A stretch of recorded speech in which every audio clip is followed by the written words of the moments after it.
Почитувани медиуми, почитувани граѓани, почитуван председател на владата Зоран Заев, почитуван градоначелник на општина Кочани Николче Илиев. Денеска ми е чест што можам да бидам присутен во општина Кочани, заедно со председателот на владата и да разговараме со градоначалникот на сите отворени прашања кои што ги тангираат граѓаните, а преку кои што можеме да, како влада, да придонесеме за подобрување на квалитетот на животот на граѓаните. Можам да најавам дека во делот на социјалната и стамбена изградба во општина Кочани, Министерството за транспорт и врски преку акционерското друштво за стопанисување со стамбен и деловен простор има планирано изградба која што е во тендерска постапка за изградба на нова социјална стамбена зграда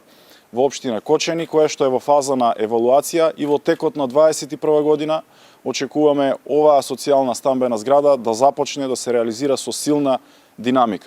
Со ова решаваме уште 34 семејства на кои што им е неопходен кров над главата. Ова е многу значајно заради тоа што секој граѓанин заслужува внимание и заслужува државата да се најде кога му е најтешко и најпотребно. Од тој аспект денеска и проектот кој што ќе го промовира и градоначалникот е со целосна подршка од владата со 16 милиони денари преку Министерството за транспорт и врски и навистина ми е драго што и овој проект за згрижување на ромското население преку владина подршка и секако подршка на општина Кочани со еден партнерски однос придонесуваме за решавање на уште еден голем и горлив проблем на граѓаните на општина Кочани.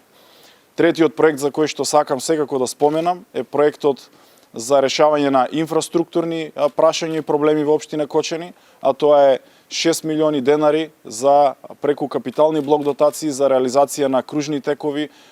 во централното градско јадро на општина Кочани. Средствата се пренесени и очекуваме исто така во 2021 година реализација и на ова значајно инфраструктурно прашање. Што се однесува до решавањето на сите овие стамбени прашања на граѓаните од целата држава и од источниот регион,